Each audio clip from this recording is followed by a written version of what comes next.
today's video, you are going to learn a little more about the Kennedys, the American dynasty that conquered the world in the 20th century.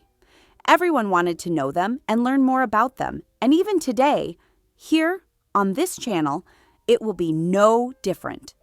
We have already started the Kennedy saga, and it began with her, the Kennedy they hid because she suffered from a slight intellectual disability. And in an attempt to correct that, what her parents considered a mistake, they only worsened the situation of young Rosemary Kennedy, who at 23 years old, with her whole life ahead of her, was lobotomized and lived for 64 years in institutions, far from her family, so as not to embarrass or hinder the careers of the other Kennedys. And if in the previous video we talked about Rosemary, who was considered by her parents something that should be hidden, in today's video we are going to talk about the Golden Trio, the pride of the Kennedy parents, Joseph Kennedy Jr., Kathleen Agnes Kennedy, and of course, John Fitzgerald Kennedy. That was how they were presented to the world. Perfect, golden. But as we know, nothing and no one is perfect. And today, in this video, you are going to learn details about the lives of the Kennedy Golden Trio. I am going to start from the very beginning so that you can better understand the story of the Kennedys, because many believe that they had always been millionaires. But no, and that is due to the strong competitive and ambitious character of the Kennedys, from the very first Kennedy who left the countryside, from rural work in Ireland to his great-grandson, John Fitzgerald Kennedy, entering the White House. Only 3 generations had passed. Patrick Kennedy and Bridget Murphy sailed from Ireland to Boston in the year 1849. It was a time of great misery in Ireland. Thousands of Irish people fled their country to avoid dying of hunger during the period that became known as the Great Irish Famine. Patrick worked in Boston as a barrel maker and had 5 children. The youngest of them, Patrick Joseph Kennedy, opened a business, and in the year 1884, 35 years after the family's arrival in the United States, he became the first Kennedy elected to public office, serving in the Massachusetts state legislature until the year 1895. His son, Joseph Kennedy, already born into a political environment, worked hard in various fields. He made a great fortune as a banker, an investor in the stock market, and also became involved in the film industry, the steel industry, whiskey distribution, and even in real estate. He became a multimillionaire. Even so, there was a significant prejudice that followed him, and also his family, both before and after him. Despite having been born already in the United States, he was always seen with disdain as an Irish Catholic in the city of Boston, where the majority were Protestant. But that did not prevent him from marrying, in the year 1914, the daughter of the city's mayor, Rose Elizabeth Fitzgerald, a true lady of Massachusetts high society. Joseph Kennedy is the great patriarch of the Kennedy family, who together with his wife Rose had 9 children. Joseph and Rose Kennedy were very much alike and equally ambitious when it came to their children. Rose Kennedy was deeply religious, being part of one of the most prominent Catholic families. She instructed her sons to become leaders and her daughters to raise many Catholic children. She and her husband paid attention to even the smallest details to appear and give the impression of a perfect family. They were millionaires and spent whatever money was necessary for that. Another, let's say, innovation that the Kennedy family brought to American politics was, without a doubt, glamour. Before them, it was not like that. The Kennedys understood the importance of glamour. Appearance counted a lot, and until then, glamour was something related only to Hollywood, movies, and fictional stories. But Joseph Kennedy, who already knew the world of cinema and also made a fortune from it, skillfully brought all that glamour into the political arena for the first time. As a result, everyone fell in love with the Kennedys. They were a family that truly represented the United States in its rise, a country of immigrants, where anyone could succeed if they were intelligent and ambitious enough. Thus, they managed to make it so that when people looked at them, they saw the authentic American dream stamped right there. Strong competitive spirit. Even in games, they divided the 9 children into 2 teams and made them compete against each other, always seeking to be the winner and never settling for second place. Any game, entertainment, or family gathering was adapted by the couple to always convey a lesson, to be prepared for everything, to know what to say in any situation, and to always make the best impression. Joseph Kennedy aspired, above all, for his children to participate actively in the country's politics. In fact, he himself aspired to be President of the United States, and he could have been. He became the American ambassador to London from the year 1938 until the end of the year 1940. But in that year, in the midst of the Second World War, he made controversial statements about Great Britain's capabilities against Nazi Germany. He could not have been more unfortunate in his words. Great Britain and the United States became very upset, and his political career ended right then and there. Back in the United States, he continued with his ambitions, now projecting his unfulfilled dreams onto his children. His wife, Rose, always by his side, supported him, raising the children to be invincible and invulnerable. And among those 9 children, the couple chose those whom they themselves called the Golden Trio, the best, and those who were going to take the Kennedy name to the highest place. Let me remind you that in this video, we are going to focus entirely on the lives of Joseph Jr. and Kathleen, from beginning to end, but not on the life of John Fitzgerald Kennedy, who, for obvious reasons, needs 1 or 2 whole videos just for him. But certainly in this video, you will already hear a lot about him, since the lives of the 3 siblings were very much connected while they lived. He was the first child of the couple. Joseph Patrick Kennedy Jr. was born on the 25th of July, 1915 in Massachusetts. He initially attended the Dexter School in Brookline alongside his brother John. In 1933, he graduated and soon entered Harvard College, where he earned his bachelor's degree in political science in 1938. He was an active athlete. He played football, rugby, and hockey, and also served on the student council. Afterwards, he spent 1 year studying at the London School of Economics before enrolling at Harvard Law School. From a very young age, Kennedy Jr. was groomed by his father, who had a mission for him: to become the first Catholic president of the United States. When he was born, his maternal grandfather, the mayor of Boston, John Fitzgerald, said, "This boy is the future president of the nation." And he was raised by his parents as a true heir apparent. And he often boasted that he would become president, even without his father's help. He was a delegate from Massachusetts at the Democratic National Convention of 1940. He planned to run for the United States House of Representatives, representing the 11th Congressional District of Massachusetts in 1946, but in 1939, the world came to a halt to face the Second World War. And as we previously mentioned, due to controversial statements he made while serving as United States ambassador to England, his father, Joseph, lost his position and had to return to the United States. At that time, with no credibility and with his dream of becoming president shattered. But being the excellent businessman that he was, one of those who see opportunity in everything, when he realized that war was utterly inevitable, even for the United States, he contributed to the cause by enlisting his 2 sons, Joseph Jr. and John Fitzgerald Kennedy, always alert to any opportunity that could improve the image of the Kennedys. The United States officially entered the conflict in December of 1941, and Joseph Jr. left Harvard Law School to enlist in the United States Naval Reserve. He entered flight training to become a naval aviator and was commissioned as an ensign on the 5th of May, 1942. At that time, being a combat pilot was one of the most distinguished and admired professions, and Joseph Kennedy Jr. aspired to become a war hero. He was assigned to Patrol Squadron 203 in September of 1943. He was sent to Great Britain and became a member of Bombing Squadron 110 and of the Special Air Unit UM 1944. He piloted B-24 Liberator patrol bombers on anti-submarine missions during 2 tours of duty in the winter of 1943.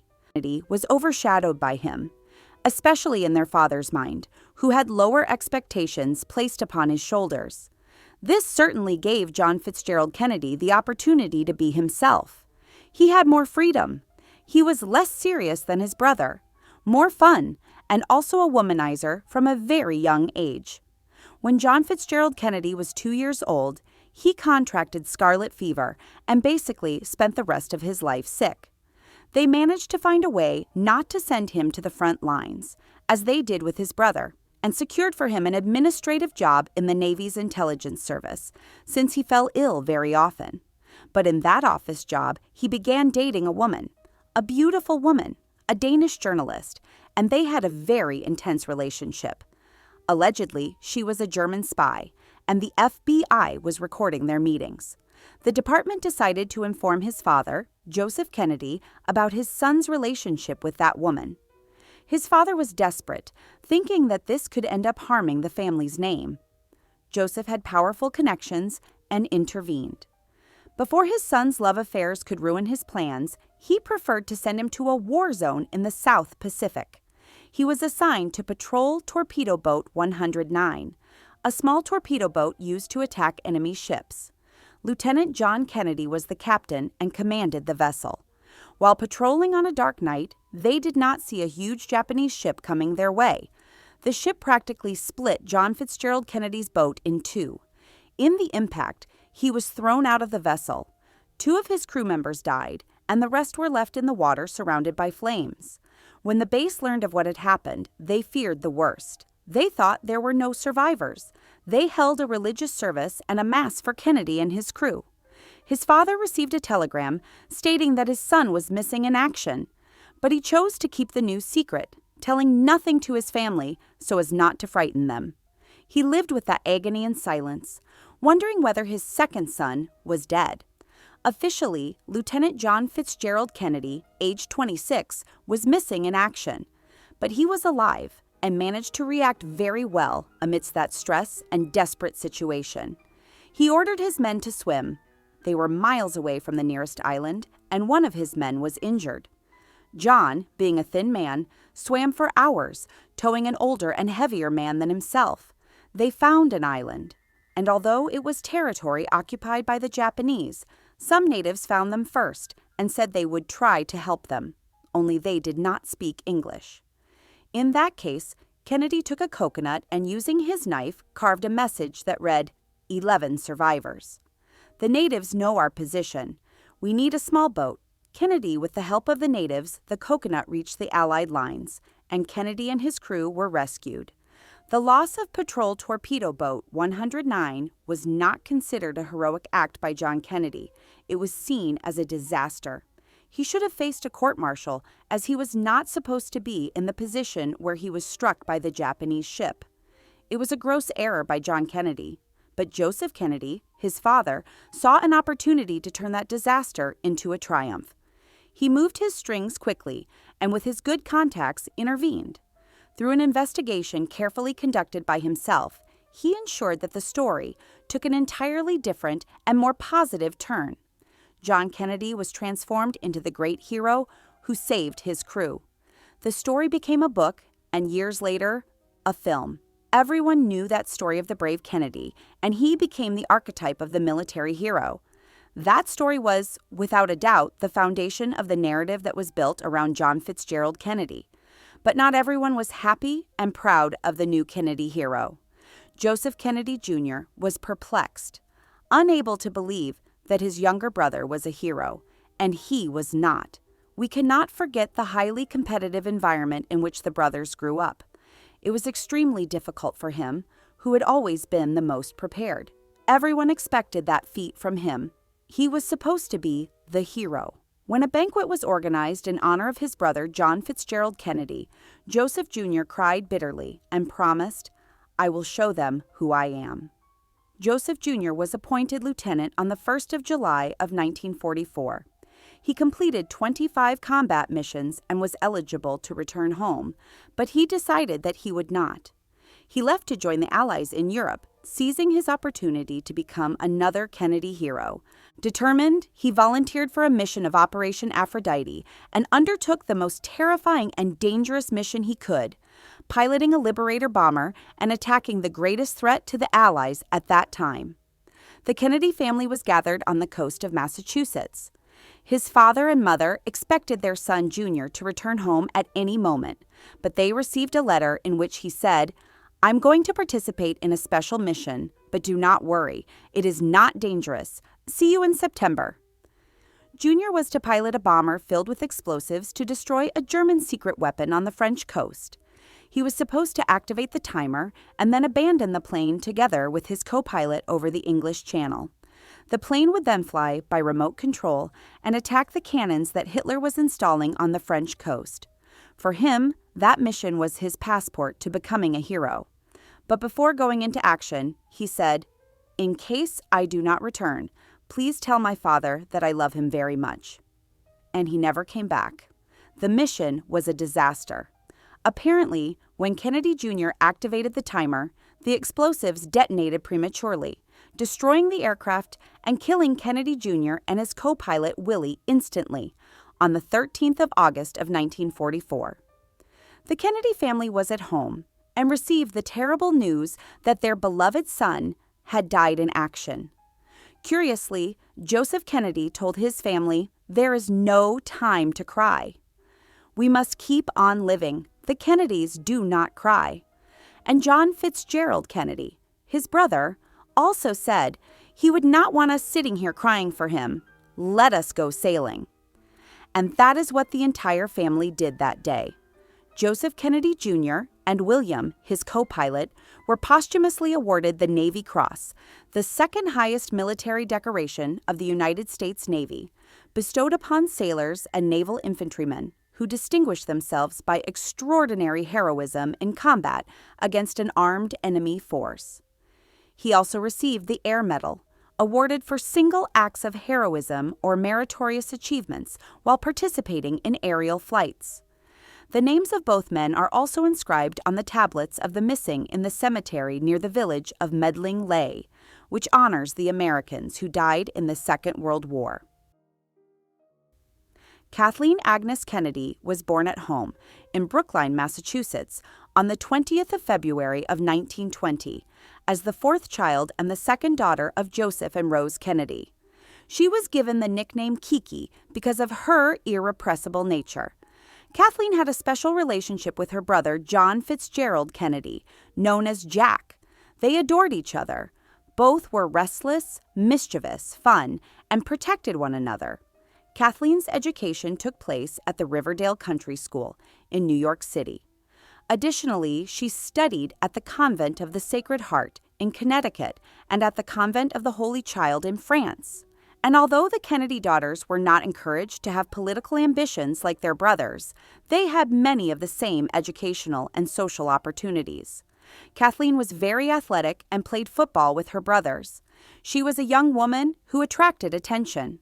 Her optimism and good humor drew many suitors, including some close friends of her brother John Kennedy. While attending the Riverdale School, her mother disapproved of the male attention she was receiving and sent her to the Convent of the Sacred Heart, which was an exclusive school for girls. Eventually, she began dating and had her first serious relationship with Peter Grace, heir to the W.R. Grace and Company. Kathleen's stay in Great Britain during her father's tenure as ambassador drastically influenced the rest of her life. While living in England, she was educated in London and quickly cultivated a wide circle of friends, both men and women, in British high society. She dated David Rockefeller and was declared the debutante of 1938 by the English press when she made her debut at the Queen Charlotte's Ball.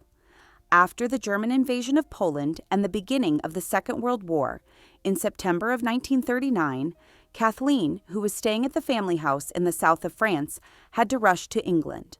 The Kennedy family would return to the United States, leaving only Joseph Kennedy, the father, and his eldest daughter, Rosemary. Having greatly enjoyed England and the many friends she made during her 2 years there, Kathleen begged her parents to allow her to stay in London. However, she returned home in the autumn of 1939. After returning to the United States, she enrolled at the Florida Commercial College. In addition to her studies, she also began volunteering at the American Red Cross. In 1943, seeking a way to return to England, she enrolled to work at a military center created by the Red Cross. The charming Kathleen Kennedy managed to win the heart of one of the richest and most socially prestigious young men, the politician William Cavendish, Marquis of Hartington, generally known by his family and friends as Billy Hartington. He was the eldest son and heir apparent of the 10th Duke of Devonshire. One can imagine that Joseph and Rose Kennedy, her parents, would have been absolutely thrilled by the fact that their daughter had reached such a high status. However, sadly, Billy was suitable in every way, except one. He was not a Roman Catholic, and while her father, Joseph Kennedy, saw his daughter's romance as proof that the Kennedys had reached the pinnacle of society, her mother, Rose Kennedy, viewed the romance as a threat that could destroy the family's sense of identity. Rose Kennedy was unwavering in her devout faith and would never allow, under any circumstances, her daughter to marry a man who was not Catholic. Rose firmly believed that if her daughter did so, she would go to hell.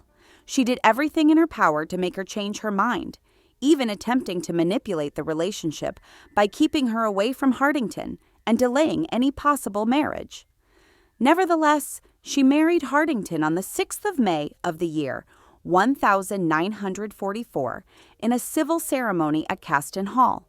She became the first of the Kennedy children to marry, but the union had neither the presence nor the blessing of her parents.